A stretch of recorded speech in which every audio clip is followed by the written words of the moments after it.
Bonjour à tous, bienvenue sur Compromis Express TV. Voilà, c'est 2018. Me revoilà pour vous accompagner donc tout au long de l'année sur de nouvelles techniques commerciales pour l'immobilier, donc négociateur immobilier, agent immobilier, etc. Alors, j'adresse mes remerciements bien sûr à tous les clients de 2017 et surtout ça me rend heureux de savoir que ceux qui ont pris l'ouvrage, même pour certains ont eu un petit peu de mal à comprendre la technicité donc de l'ouvrage.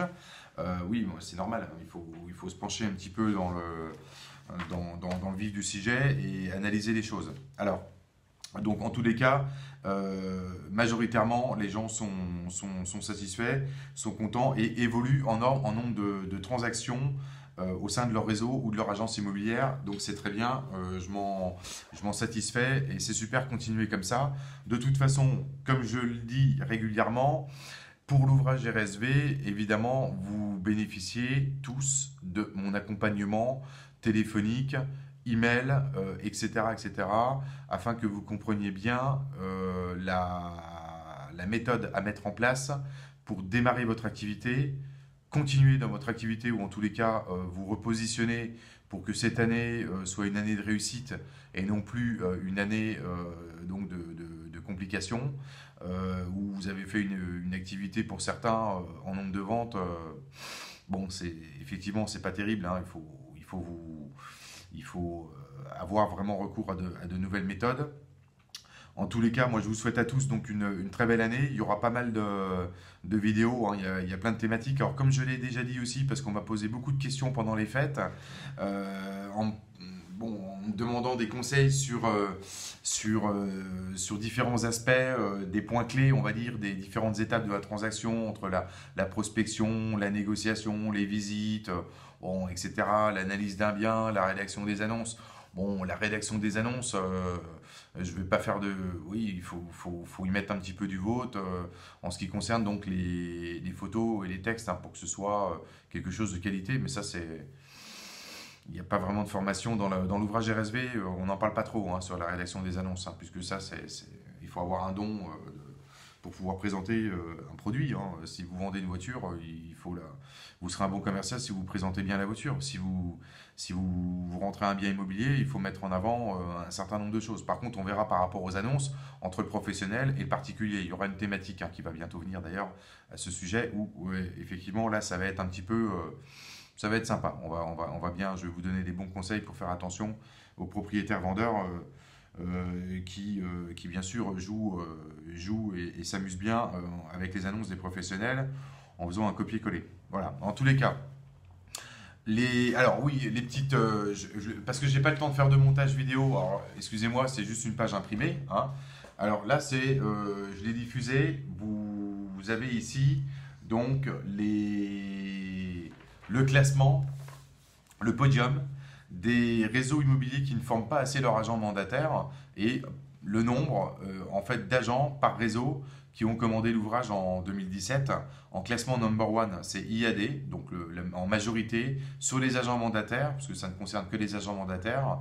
Donc les réseaux IAD, en majorité, les agents mandataires de ce réseau ont commandé l'ouvrage. En numéro 2, c'est les agents mandataires du réseau Megagence. Et en numéro 3, les agents mandataires du réseau Safety. Alors il y en a d'autres, hein, Optimum, Capifrance, Propriété Privée, je ne vais pas tous les citer, hein. Voilà, mais ça c'est donc le palmarès en nombre d'agents mandataires ayant commandé l'ouvrage en 2017. Donc tête de réseau, si ça vous intéresse, on peut éventuellement l'appliquer pour l'ensemble de vos agents mandataires. Ça évitera qu'ils viennent au compte-gouttes commander l'ouvrage. Mais enfin, en même temps, ils ont raison, hein. Mais ça démontre bien quand même qu'il y a le bas blesse. Il faut travailler sur les méthodes commerciales et puis faire en sorte que les gens fassent des ventes et puis soient contents. Ok. Alors, on va voir des différentes thématiques. Alors, je vais te présenter quand même encore une fois l'ouvrage RSV, hein, que je vous envoie aujourd'hui en majorité. Donc, de toute façon, il est ici. Voilà, vous l'avez sous les yeux. 110 pages, format A4, en couleur. Très ludique, hein. Très ludique à consulter. C'est pas. Voilà, hein, c'est animé, comme vous pouvez le voir. Donc, pour que ce soit facile à comprendre et surtout facile à appliquer. Alors, en ce qui concerne donc les thématiques, on va voir différentes thématiques sur, par exemple, les zones de travail, la prospection, hein, parce que ça, on me pose souvent la question.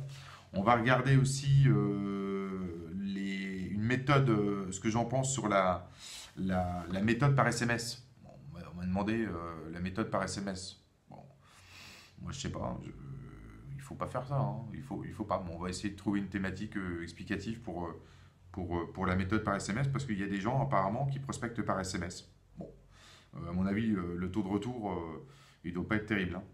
Ok, la visite acquéreur, parce qu'il y a beaucoup de gens qui m'expliquent euh, proposer un lieu de rendez-vous pour des visites acheteurs et que les gens ne sont pas là, et a priori, ils auraient déjà trouvé le bien et visité en direct. Bah oui, ça dépend comment vous protégez votre dossier.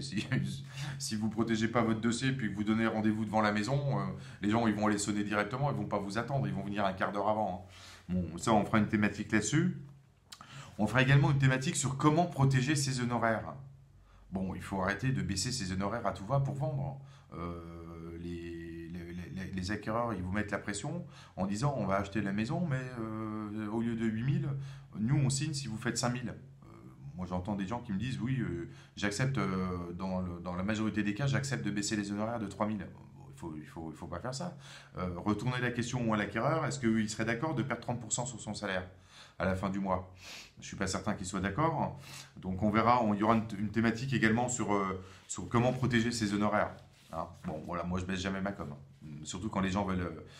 Voilà, il faut baisser sa com quand les gens, on arrive dans un blocage dans la négociation de prix entre l'acheteur et le vendeur. Il manque un peu, 2000, 3000 peut-être. Bon, là, effectivement, pour vraiment clôturer le débat, c'est vous, en tant qu'intermédiaire, qui devez faire le choix de baisser les honoraires. Mais on ne baisse pas ses honoraires quand il y a un acquéreur qui veut signer à tout prix parce qu'il a eu un coup de cœur sur la maison, qui de toute façon va acheter, hein. Donc voilà, bon, on verra tout ça. Donc, comment analyser aussi les appartements pour ceux qui prospectent sur les appartements, les immeubles, ce genre de choses. Des fois, on entame un peu le débat. Les gens, ils ne vont pas chercher l'information en prospection en arrivant sur place. Bon, il y a plein de petites choses à prendre en compte où il faut faire attention et vous allez avoir des informations avant même de rencontrer le propriétaire. C'est quand même intéressant. Donc voilà, on va faire ça. Et puis voilà, c'est à peu près tout. Donc, bon, le dossier vente, mandat dès le départ aussi, puisque je me suis rendu compte que beaucoup avaient des problèmes lorsqu'ils ont un client acquéreur et ils ne peuvent pas signer parce qu'ils n'ont pas l'ensemble des pièces nécessaires au dossier. Oui, mais ça c'est une grosse erreur fondamentale. On verra sur la. Mais évidemment, il faut composer son dossier vente à l'entrée du mandat. Voilà, c'est toujours pareil, hein. Si vous êtes laxiste au départ, vous allez payer très cher à la fin, puisque quand il y aura un client, vous serez obligé vous pourrez rien faire, vous serez bloqué. Vous serez obligé d'attendre que le vendeur vous donne les pièces. Si le client veut traiter, si le propriétaire a un client en direct, si vous avez un client qui veut signer en même temps, bah, vous ne pourrez pas placer votre compromis de vente, hein. C'est un peu dommage. Moi, je rentre un mandat de vente, il y a une liste des pièces à fournir. Il faut que le propriétaire vous donne la totalité des pièces à fournir, les diagnostics obligatoires, les PV d'AG, les décomptes de charges, enfin, etc., etc. Parce que normalement, une liste des pièces, normalement le réseau ou l'agent avec qui vous travaillez doit vous fournir une liste des pièces à fournir pour le dossier mandat de vente en vue d'un compromis de vente éventuel. Bon, c'est pas toujours le cas, hein. Bah voilà, c'est tout. C'est tout ce que je voulais vous dire pour le moment. Donc encore une fois, bonne année à tous. Faites de belles ventes. Pensez à rester motivé. Pour ceux qui sont en difficulté, n'hésitez pas, on peut en discuter. Vous avez toutes les informations nécessaires donc, sur la chaîne YouTube. Il faut avoir un compte, c'est vrai que ça je ne l'avais pas forcément précisé. Il faut avoir une adresse mail Google, je crois, pour avoir un compte ou être abonné pour pouvoir s'abonner aux chaînes. Bon, enfin, vous regardez tout ça. vous créez un compte pour pouvoir vous abonner. Et sinon, vous avez de toute façon la page Facebook Compromis Express. Et puis, bien sûr, vous m'envoyez, comme c'est indiqué ici derrière moi, à compromisexpressfrance@gmail.com vos demandes d'informations avec vos coordonnées, etc. J'y réponds dans les délais les plus rapides. Ok? Voilà, tout simplement. Donc, je vous dis à très vite, à bientôt, à très vite et bonne vente à tous. Bye bye.